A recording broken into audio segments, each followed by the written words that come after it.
The meeting will come to order. There are agendas on the table outside the meeting room. This is a public meeting for which public notice has been provided. The proceedings are being broadcast and recorded and can be viewed online on the City of Casper's YouTube channel. First, I'd like to read some informational statements about the meeting. Use of cell phones is not permitted, and such phones shall be turned off or otherwise silenced during the Planning and Zoning meeting. When speaking to the Planning and Zoning Commission, please clearly state your name and address. Keep your remarks pertinent to the issue being considered by the Planning and Zoning Commission. Do not repeat the same statements that were made by a previous speaker. Speak to the Planning and Zoning Commission as you would like to be spoken to. Do not address applicants or other audience members directly. Make your comments at the podium and direct it to the chairperson and Planning and Zoning Commission.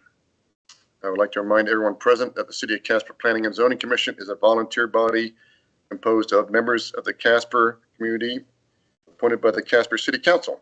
The commission acts as a quasi-judicial panel, making final decisions on some items and recommendations to the City Council on others as dictated by law.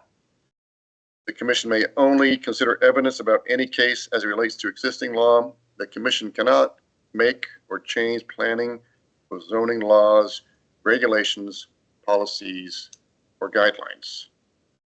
I will note that all commissioners are present tonight. The next item on the agenda is consideration of the minutes from the Planning and Zoning Commission meeting held September 11th, 2025. And I will note that it was amended to note that Ann Rubel is the vice chair and not Joe. The chair calls for a motion to approve the minutes of the September 11th, 2025 Planning and Zoning Commission meeting. Motion by Commissioner Eskew. By Lochek. I'm going to motion and a second. Is there any discussion? There being no further discussion, we will now vote.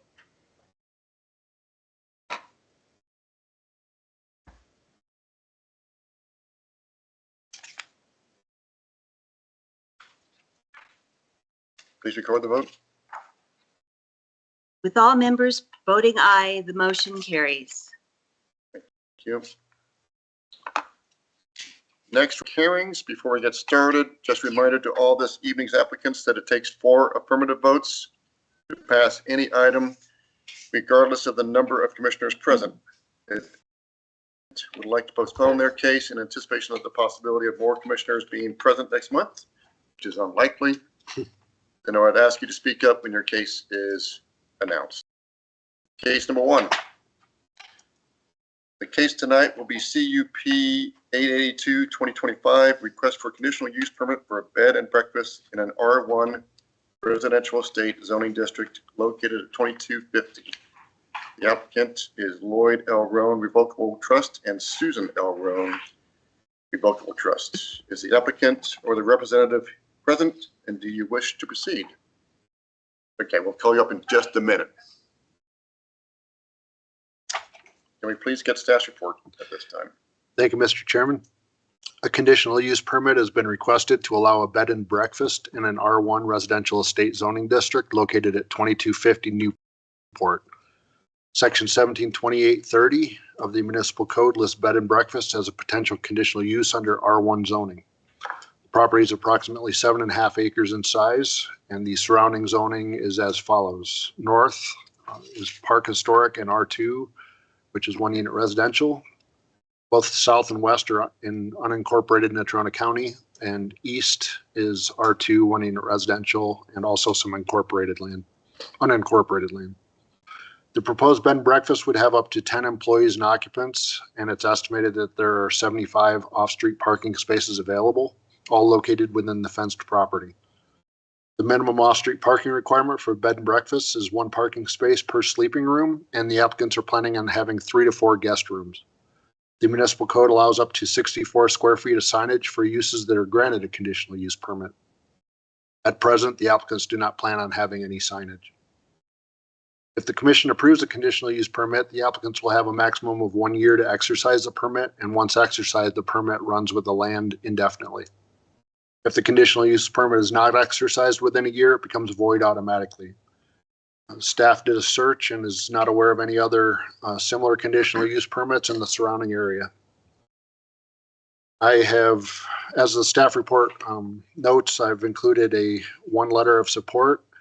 Also included one anonymous submittal of 5 pictures of the surrounding streets. We have no recommended conditions. However, if the Planning Commission decides to impose recommended conditions, that is permitted. And I have 7 exhibits to enter into the record. A is the application for a conditional use permit. B, public notice sent to property owners within 300 feet. C, legal notice sent to the Star Tribune. D, photo of the public notice sign on the property. E, member of the chairperson and members of the Planning and Zoning Commission. F, public comment from 2231 Miracle Drive. And G, the 5 pictures submitted by an anonymous citizen. And that concludes my report. I'll be happy to answer any questions. Thank you for the report, and the exhibits are noted. Does anyone on the commission have any questions for staff about the report? Oh, yes. Yes, Mr. Chairman. Are we know if the pictures taken of the vehicles, is that within the fenced area or is that on the public street? Looks like it's long. As far as I can tell, it's the surrounding streets. It looks adjacent to the park. Okay. That's outside the fenced area. So it's, thank you. Anybody else? Next, I would ask the applicant to come forward to the microphone, state your name and address for the record, and explain your application to the commission.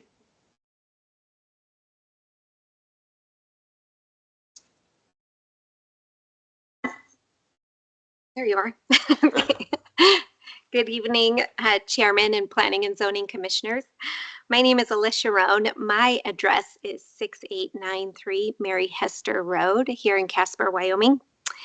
And with me today, I have my in-laws that I am representing, Sunny Roan and Susan Roan, who are the owners of 2250 Newport Road. This evening, we're requesting your favorable approval for a conditional use permit to operate an elite bed and breakfast in an R1 zoning district. As you know, the McMurray Mansion was originally built in 2007 by Mickey and Susie McMurray. Mickey and Susie were longtime Casper community members and philanthropists of Natrona County and across Wyoming. I feel as though everyone in this community have been touched by the many gifts of Mickey and Susie. The home was built to boast Wyoming and support the community. It was a home that was built to bring the community in. Sunny and Susan Roan purchased the home in 2021, which we now call the Roan home. After several years and knowing the home is a staple in the Casper community, we as a family have thought that it would be great to create an elite bed and breakfast to host locals as well as travelers to Casper, including the recruitment of physicians, new corporations to the community, corporate retreats, and more. We will always have a host on site when guests are staying in the home. The most guests we will host in the home overnight at one time would be 8 to 10 guests in 3 to 4 rooms. It is required as a bed and breakfast to have a minimum of 1 off-street per sleeping room, and with the many acres surrounding the property, we have plenty of parking to accommodate this requirement. We will work very hard to keep all visitors of the home parked inside the fence and gate. I would like to address the pictures that were sent in anonymously by a neighbor regarding an event that we recently held at the home. On October 2nd, we hosted Advance Casper, which was a meeting that included city council members, county commissioners, city officials, and top business leaders, and that was from 7 a.m. to 8:30 a.m. There were about 15 cars parked along the park side of the street outside of the gate, which is public parking. I recognize that, and I apologize to the concerned neighbor that sent in these pictures and told her that we had more attendees than what we had planned on. The property does have a total of 17 acres that cars could be parked on, 7.5 acres within the city limits, and about 10 acres within the county. I simply want to bring to attention, this was not a party at the house. It was very much an intentional meeting that benefits our community that we hosted. Along with that, we have hosted small events benefiting nonprofits, events for the governor, and our own family functions, which have upwards of 30 people in attendance. These events are not every week or even every month. Again, we will be very mindful about having all visitors park within the fence and the gate moving forward. Again, with the information submitted, we are requesting your favorable vote for a conditional use permit for the Roan Home to be an elite bed and breakfast, which will continue to be a home that impacts our community and visitors to Casper. And I stand for any questions. Thank you, Ms. Rowe. Any questions? You talked about events and, you know, as your home, you can, of course, have guests and parties and all of that. But I believe the city, if you're going to do events for the public or sell your services, sell your wares as an event place, you also have to have a conditional use permit to have events. Yeah, So- we had met with the fire department in the city and the health department.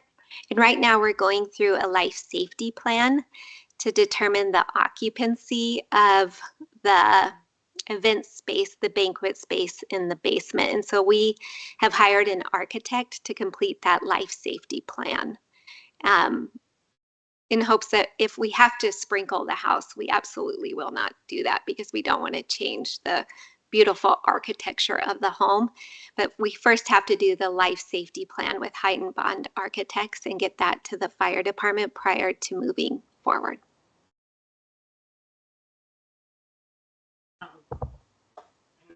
Question then. So is your intent to make it into an event venue? Because the article in Oil City News indicated that you said this is a new event venue. So are you intending to use the space that Mick and Susie used to have private functions to be a public rental space? I think eventually would like to get there. Our goal right now is just to get the conditional use permit for the elite bed and breakfast, because we would like to do corporate retreats there where people can stay and have meetings. But at the same time, that space has been utilized for events of 30 to 40 people plus. Our goal is to not have more than 50 people in the home at one time. But again, in order to do that, we have to make sure that we pass all the fire and safety before we even think about coming forward with a multi-use permit. Because again, if it's going to require us to sprinkle the house to have 30 people in it, we're not going to do it. Are you part of any of the subdivisions in that neighborhood? Because I know Meadowlands and Centennial Hills have prohibitions against bed and breakfast. I think I'm my own entity. I don't have an HOA. Okay. So you're not part of an association surrounding? I am not.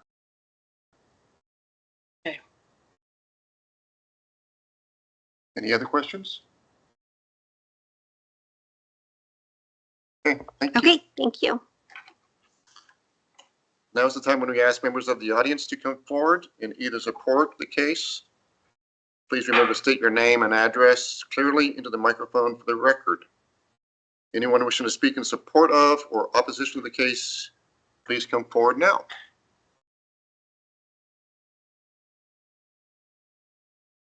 Hello, my name is Marjorie Clare, and I live at 4931 Dexter. I am the person that sent the Planning Commission the anonymous pictures, but I did notify them that I was sending them. My reason for sending the pictures, when I first got the letter about the bed and breakfast, I wanted to know what that entailed. So I called the Planning Commission to ask them, you know, what it entailed. And in our conversation, I said that I lived in that area for 18 years. We see the mansion. And the planner asked me about how many cars could they park in the area. And I said, well, I'm sure they could park at least 20. You know, I don't stand at my window and count them, you know, but you do walk by and you see it. So that morning I was walking, you know, in the area. And so I thought, well, I'd send pictures to show how many cars they could park in there. It wasn't to be cranky or anything like that. I was just trying to give them information of what could, you know, what they could park there. I have talked to, yes, I did call them and ask them what their purpose, and I did ask them if they were planning on venues like weddings or big barbecues or parties or things like that. Because I was curious, just because, you know, one or two parties that, or something would be fine, but you're not looking forward to going out to look at the mountain and sit on your patio or deck and listen to a big party going on 3 or 4 times a month. So she did tell me that she, you know, there would be someone there, and so I did ask the questions. I'm not against it. I was just asking questions, and I did send the pictures because I was trying to show how many cars could be parked there. So I'm the anonymous person, Well, now. but I'm not anonymous. I'm not anonymous, or I'm not like that. And I did visit with them. So Well, I thank wanted you, to Ms. make Claire. that clear. That's why I came to the meeting. Any questions, Ms. Claire? Thank you. Okay. Mr. Rome, would you like a rebuttal? Not a rebuttal, I just wanted to let Margaret know that we have cars, have plenty of concrete, the guest house into the main house, that we can handle at least 50 cars with no problem. And I sent out a letter to my other 3 neighbors that that's been addressed and that will not happen again. Okay, thank you. And the other thing is, a lot of those cars that park there, a lot is they're for families for for the park. They're always busy there, which is good. Sure. So that's all I had. Anybody else wishing to speak in support or opposition to the case? Seeing nobody else wishing to speak on this case, the chair hereby closes the public comment portion of the public hearing and calls for a motion to approve with conditions, deny, table, or postpone to a date certain. Discussion will occur after there is a motion and a second. And I would note that to make a motion to approve, there is some language, as well as if you want to make a motion to deny.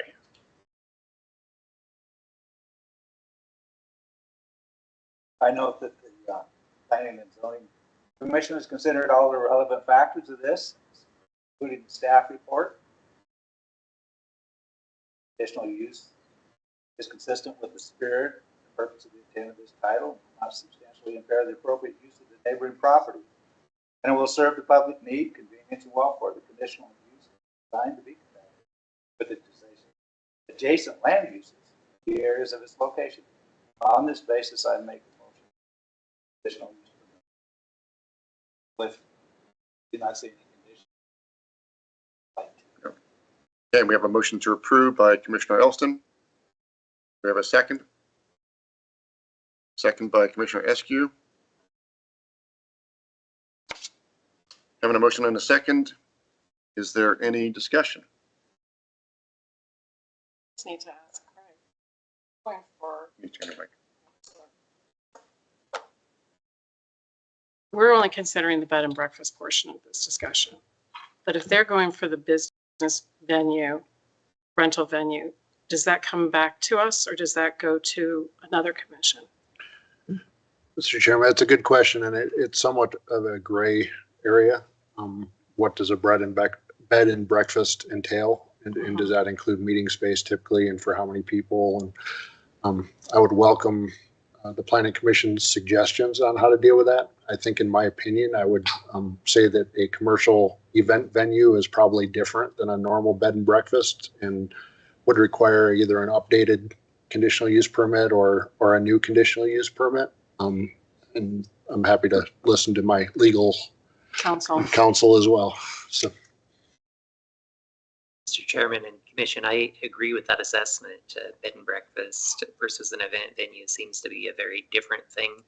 And different factors would come to section 1712, 220, G and H, depending on traffic circulation and the other factors that are mentioned in your staff report. So I would concur that an event venue would require a second conditional use permit for that, but the bed and breakfast is the one that's before you tonight.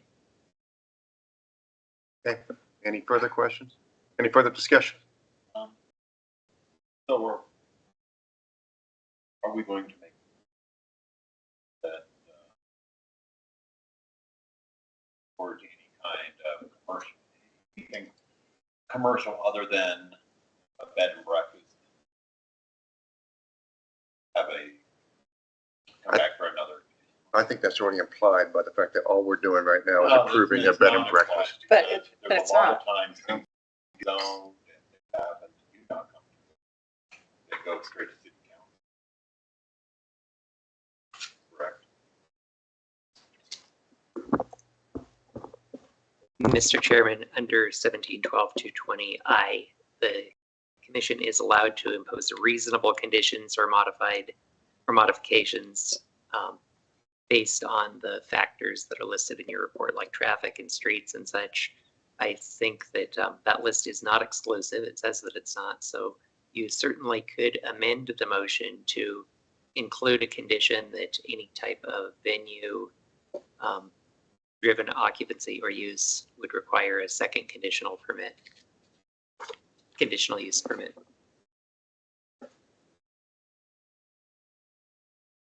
Currently on the table, we got a motion to approve the bed and breakfast. Would you like to amend your motion, Elston, to explicitly?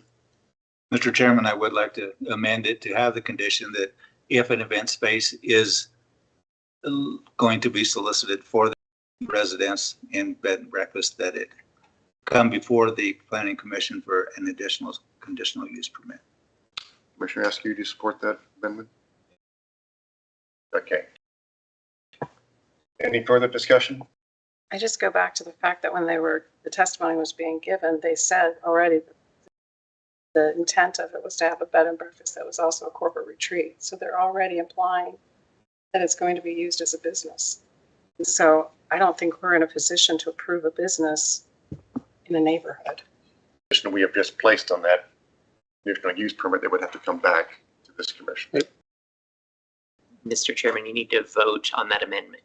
You have the amendment first and second. Now you need to vote on whether the amendment passes. Can we please vote That's why we on the have to- amendment to see if that passes? Please cast your vote.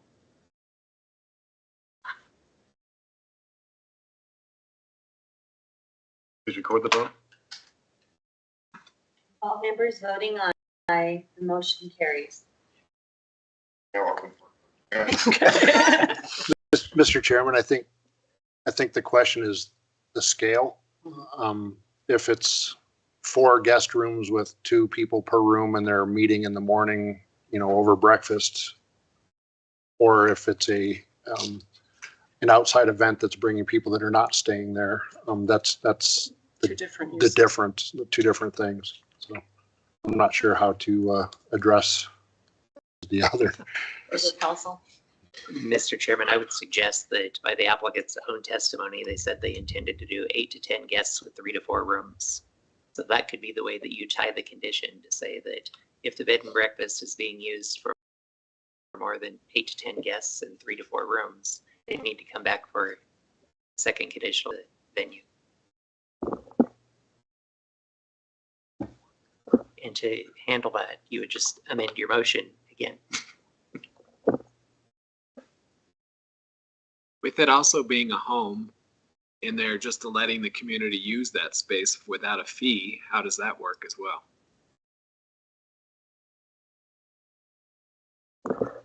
That's where the gray area comes in. Any homeowner has the right to have people over that they're just having as guests, not something that's rented for money, like the definition of the bed and breakfast. Thank you. Great. Does anyone want to make an amendment to the original motion to explicitly state no more than 3 to 4 bedrooms or 8 to 10 guests? Anything more than that would be considered a commercial business. Mr. Commissioner, I don't understand why we'd have to make a motion to do that since it's already implicit in the ordinance that that's what you can do. That's, the boundaries are already there, correct? Those boundaries are not in the ordinance. Under bed and breakfast definition is silent about the numbers unless you use the second or third definition of bed and breakfast that's in the ordinance. So no, it's not explicit. By their own testimony, they just said they want to do corporate retreats at the site, which would go beyond just bed and breakfast. Correct. Which they said that they would, they're doing a life safety plan to see if it meets the standards for the health department and the fire department to do so, and then they were going to reapply. The health standards and safety standards are different from the conditional use permit, the ability to use it. Once they have a condition, they'll meet those standards of the fire and health and safety, but it's a different issue entirely.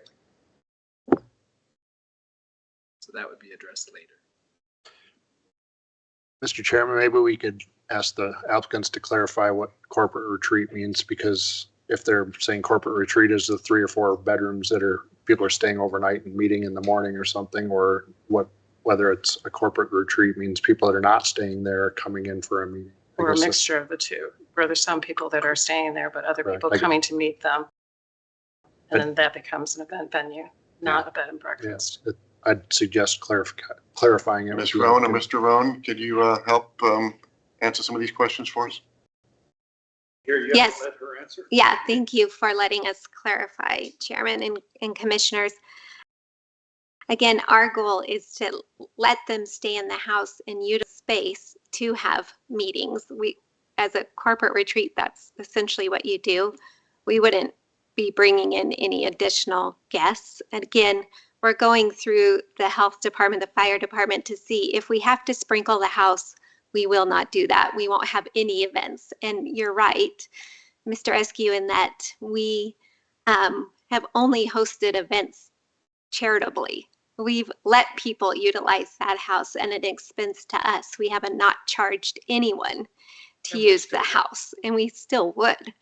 And so I agree that that's a gray area, but you should be allowed to let people in your home without charging them and without a conditional use permit. But I think the overall goal was, I'll give you an example. The health department contacted me today, Department of Health with the state, to see if they could have a leadership retreat there. They would rent the 3 rooms at the house and the Airbnb guest house and have a small meeting there. And I think that should be very doable. When they're renting the rooms, they should be allowed to have a meeting there as well.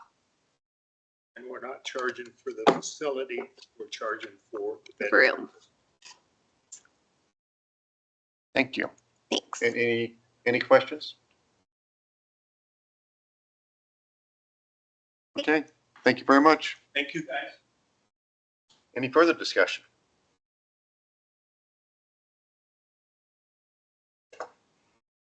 I guess my thing is we're approving the bed and breakfast, but I want to make sure that before it gets turned into a facility of any sort, that the public gets a chance to, because it's only been sent out for a bed and breakfast, and the public has the right before it turns into any kind of commercial facility to come back and. Mr. Chairman, I think the motion that's on the table addresses that with saying that prior to it being a commercial event space, they would have to get a second conditional use permit. I agree. Great. Any further discussion? Okay, please cast your vote.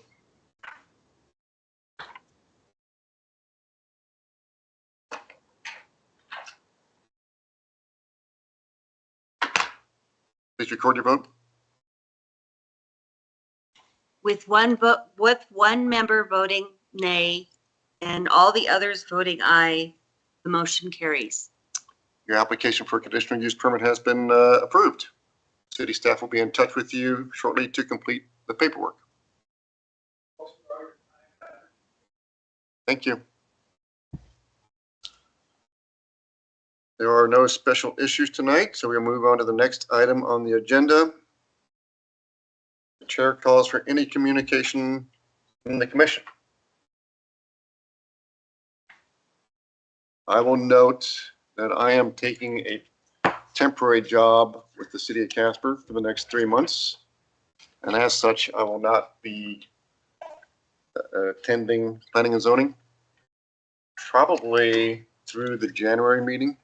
We'll be back for the February meeting. I think Ms. Rubel will be here other than November. But according to Craig, there are no cases currently on the agenda for next month. So that may be an off month regardless. Will you be able to come to the Christmas party? I would hate to miss that. Yes. Well, I like, never mind. I do like the honey. I was just saying.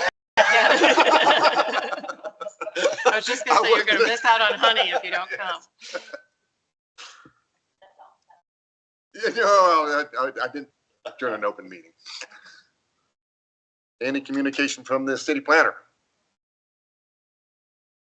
And their council liaison is not here. How about from the OYD liaison?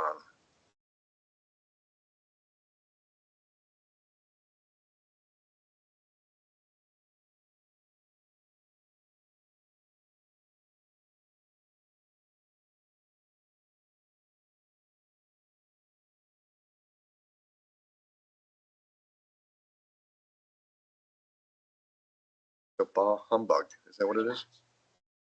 Yeah. Any communication from anybody else present? The final item on the agenda this evening is adjournment. So I'm not quite done yet.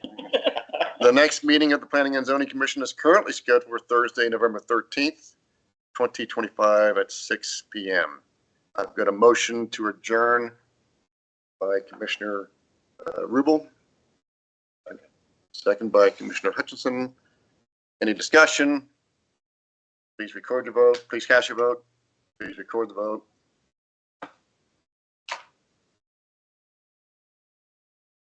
With all members voting aye, the motion carries. Meeting adjourned at 6:30 p.m. Thank you all.